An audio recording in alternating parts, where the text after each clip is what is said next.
نماز ایک بہت اہم عبادت ہے میرے بھائیوں. جس کی نمازیں قبول ہو جاتی ہیں نا، وہ دنیا میں بھی کامیاب ہوتا ہے، اخروی زندگی میں بھی نجات اور فلاح پاتا ہے. لیکن جس کی نماز کے اندر خرابی رہی، جس کی نماز قبول نہ کی گئی، وہ دنیا کے اندر بھی ناکام ہوتا ہے اور اخروی زندگی میں بھی وہ نامراد اور ناکام ہوتا ہے. تو ہمیں اس بات کی سب سے زیادہ فکر رہنی چاہیے کہ ہماری نماز عند اللہ کیسے قبول ہو، ہماری نماز اللہ کے ہاں کیسے مقبول ہو.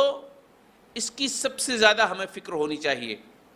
ہم نماز کس طرح سے پڑھیں، ہمیں بار بار اس پر غور کرنا چاہیے کہ رسول اللہ صلی اللہ علیہ وسلم کی تعلیمات اس کے اندر کیا ہے، رسول اللہ صلی اللہ علیہ وسلم نے ہمیں کس طرح سے رہنمائی کی ہے، اس حساب سے ہمیں اپنی نماز پڑھنی چاہیے. یعنی ہمیں اپنی نماز کو شریعت کے مطابق بنانی چاہیے، سنت کے مطابق بنانی چاہیے.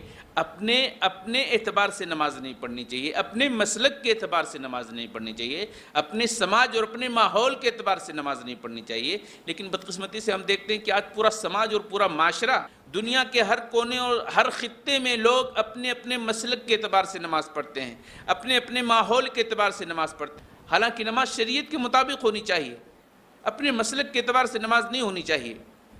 کیونکہ کوئی کسی کے قبر میں نہیں جائے گا نا، ہر آدمی اپنا ذمہ دار ہے. اللہ کی قسم ہے، ہر آدمی اپنا ذمہ دار ہے.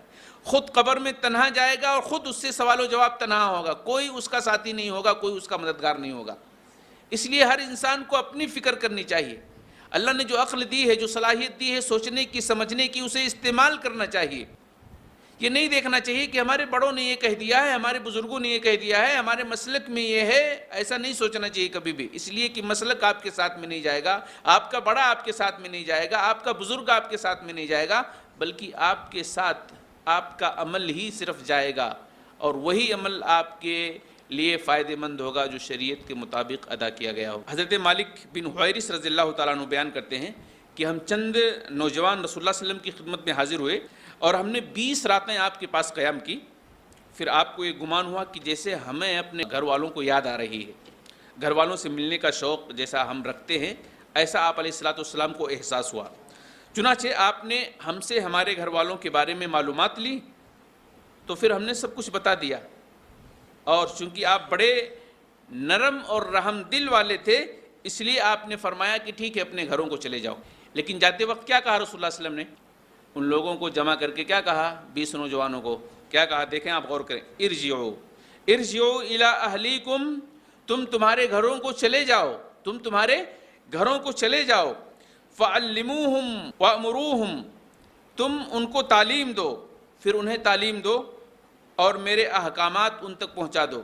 جو کچھ بھی میں نے تم کو سکھایا ہے، جو کچھ بھی میں نے تم کو حکم دیا ہے، وہ اپنے گھر والوں کو تعلیم دو، سکھا دو. اور کیا کہا؟ وَصَلُّوا كَمَا رَأَيْتُمُونِي أُصَلِّي، اور اسی طرح سے نماز پڑھو جیسے مجھے پڑھتے ہوئے دیکھا ہے ابھی تم نے. کیا کہا ان نوجوانوں کو؟ کہ جو کچھ بھی ہم نے تمہیں ان 20 دنوں کے اندر ان دنوں کے اندر سکھایا ہے نا، اس کو جا کر کے تم اپنے گھر والوں کو سکھاؤ. لیکن ایک عبادت کا نام لے کر کے رسول اللہ صلی اللہ علیہ وسلم نے کہا. کیا نمازی کے حوالے سے ساری باتیں سکھائی تھی؟ بہت ساری باتیں سکھائی ہوں گی، لیکن ساروں کا نام نہیں لیا، صرف ایک چیز کا نام لیا. کیا؟ نماز کے حوالے سے. کیا کہا؟ وَصَلُّوا كَمَا رَأَيْتُمُونِي أُصَلِّي، جیسے مجھے نماز پڑھتے ہوئے دیکھا ہے نا، ویسے ہی تم نماز پڑھو اور اپنے گھر والوں کو بھی ویسے ہی سکھاؤ. اور تم نماز اسی طرح پڑھنا جس طرح تم نے مجھے پڑھتے ہوئے دیکھا ہے، ایسے ہی نماز پڑھنا اور ایسے ہی ان کو تعلیم دینا اپنے گھر والوں کو. اندازہ کیجئے کہ رسول اللہ صلی اللہ علیہ وسلم نے سارے احکام اور ساری عبادتوں کا نام نہیں لیا، لیکن نماز کا نام لیا اور نماز کے حوالے سے اسپیشل جو ہے انہیں حکم دیا کہ نماز جیسا پڑھتے ہوئے مجھے دیکھا ہے نا، ویسے ہی پڑھنا اور اپنے گھر والوں کو بھی ویسے ہی سکھانا، ویسے ہی تعلیم دینا. کیوں؟ اس لیے کہ نمازی کے اوپر سارے عمل کا دار و مدار ہے. اگر بندے کی نماز صحیح ہو گئی تو اس کے سارے عمل صحیح ہو جائیں گے، سارے اعمال صحیح ہو جائیں گے. اور اگر بندے کی نماز صحیح نہیں نکلی تو اس کے سارے اعمال بھی برباد اور تباہ ہو جائیں گے.